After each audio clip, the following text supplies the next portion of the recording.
माहित नाही ते नाही, माहित नाही ते नाही असं कसं म्हणता येईल? माहित नाही ते नाही असं कसं म्हणता येईल? माहित आहे, माहित आहे ते तरी आज अस्तित्वात असतच असं कुठे आहे? माहित नाही ते नाही असं कसं म्हणता येईल? माहित आहे ते तरी आज अस्तित्वात असतच असं कुठे आहे? माहित आहे, काल आपल्या खिशात 100ची कोरी नोट होती,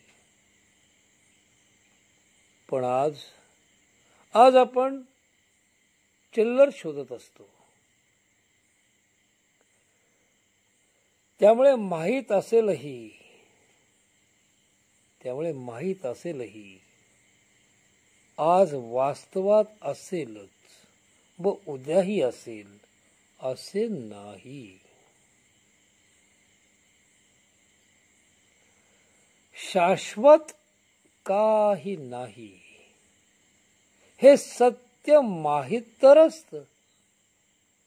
शाश्वत काही नाही हेही सत्य माहित तर असतं. म्हणून मी देव नाही असे म्हणू शकत नाही. म्हणून मी देव नाही असे म्हणू शकत नाही व आहे असेही म्हणत नाही.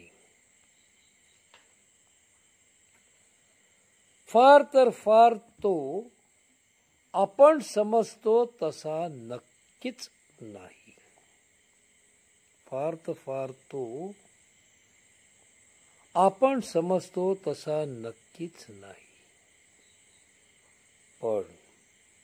पण सामाजिक हितासाठी देवाचे अस्तित्व असावे असे मात्र मला ठामपणे वाटते. वर्गात मॉनिटर नसला तर मस्ती करावीशी वाटणारच. मनात देव असला तर कोणीतरी कोठूनही बघणारा आहे व तो आपल्या कर्माची शिक्षा देणारच आहे अशी ठाम भावना असली की मस्तीवर थोडं तरी नियंत्रण राहणारच.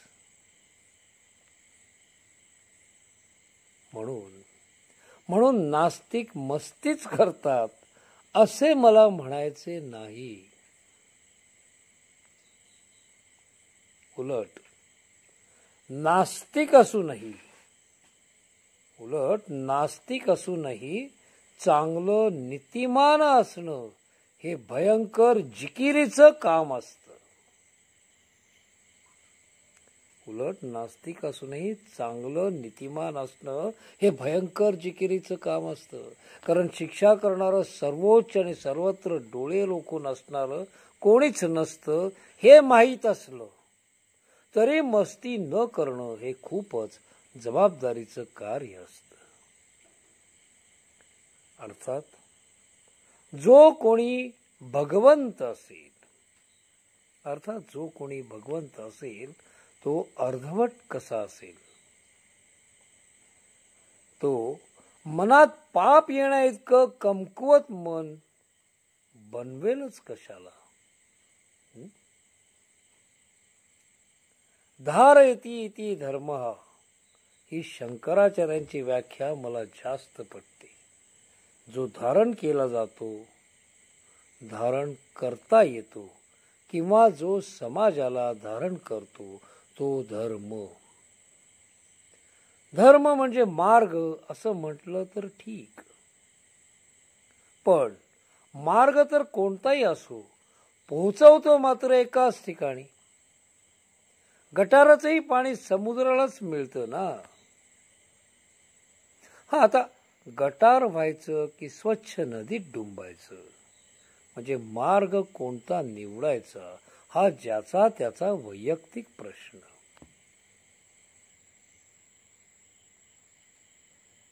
मात्र यदा यदा हि धर्मस्य ग्लानिर्भवति,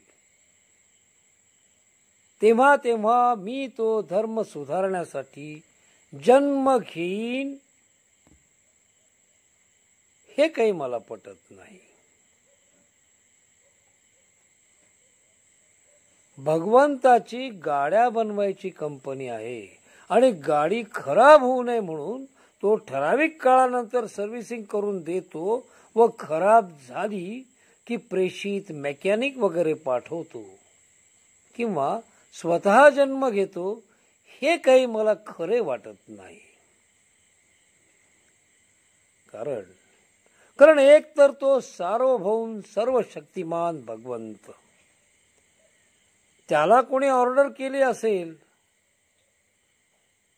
असं काही जग बिग बनव म्हणून, हे शक्यच नाही ना. त्याला कोण ऑर्डर करणार? इच्छा त्याची. बरं, भगवंताच्या आधी कोणीही नाही, भगवंताच्या आधी कोणीच नाही, म्हणजे हे जग बनवण्याचं मटेरियलही त्याला कोणी पुरवलं असं शक्य नाही.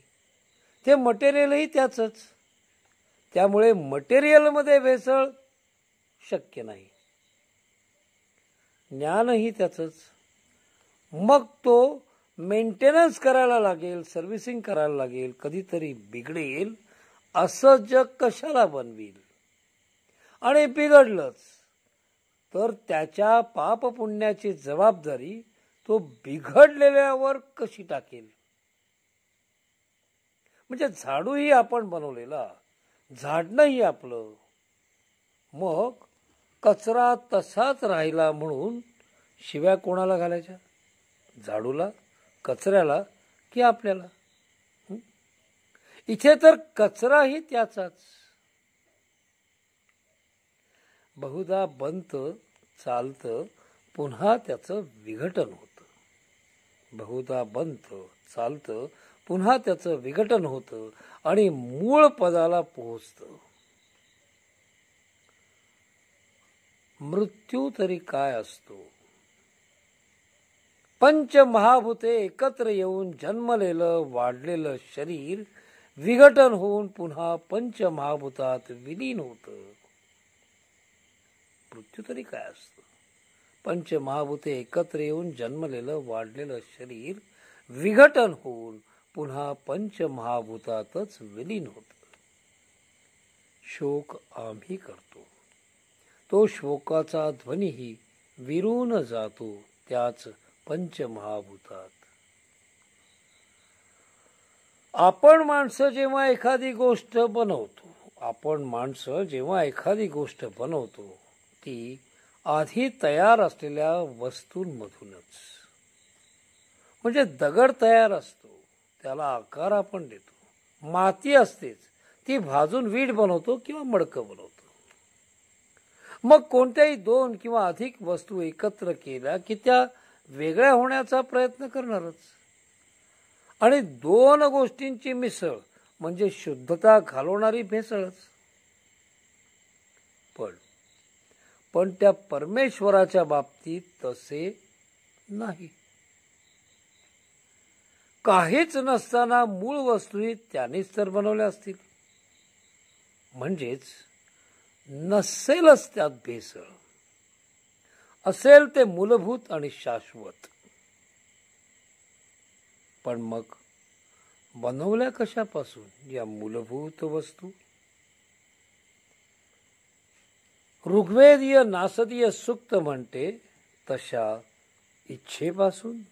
काहीच नव्हतं आणि त्या काहीच नव्हतला झाली एक इच्छा. ना सदा सिद्रजो नो व्योम्या परोयत. काहीच नव्हतला झाली एक इच्छा, इच्छेपासून विश्व. मग सारच काही होतं का शून्य? मग सारच काही होतं का शून्य? शून्य म्हणजे अनंत आणि अनंत म्हणजे तो परमेश्वर. तो अनंत ही शून्यच. शून्याच्या अलीकडे होत असते बेरीज, मधोमध शून्य आणि पलीकडे वजाबाकी. शून्याच्या अलीकडे होत असते बेरीज, पलीकडे वजाबाकी आणि मधोमध शून्य. पॉझिटिव्ह आणि निगेटिव्ह, सकारात्मक आणि नकारात्मक. जुन्या करारातला तो सैतान शून्याच्या पलीकडे वास करत असावा आणि सतत आपल्या बेरजेची वजाबाकी करत असावा. पण शून्याला काय फरक पडणार? शून्याला काय फरक पडणार? शून्यच असं की ते प्रसवू शकतं. शून्यच असं असतं की ते प्रसवू शकतं. शून्यच असं असतं ज्यात सगळं मिटू शकतं. शून्याला काय फरक पडणार? शून्यच असं असतं की ते प्रसवू शकतं. शून्यच असं असतं की ज्यात सगळं मिटू शकतं.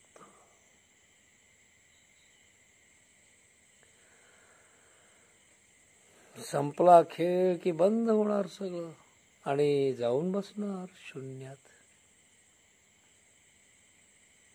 संपला खेळ की बंद होणार सगळं आणि जाऊन बसणार सगळंच शून्यात.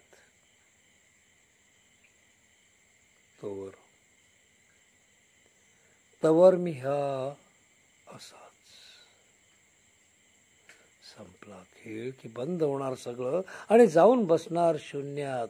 तवर मी हा असाच शून्य हरवलेला.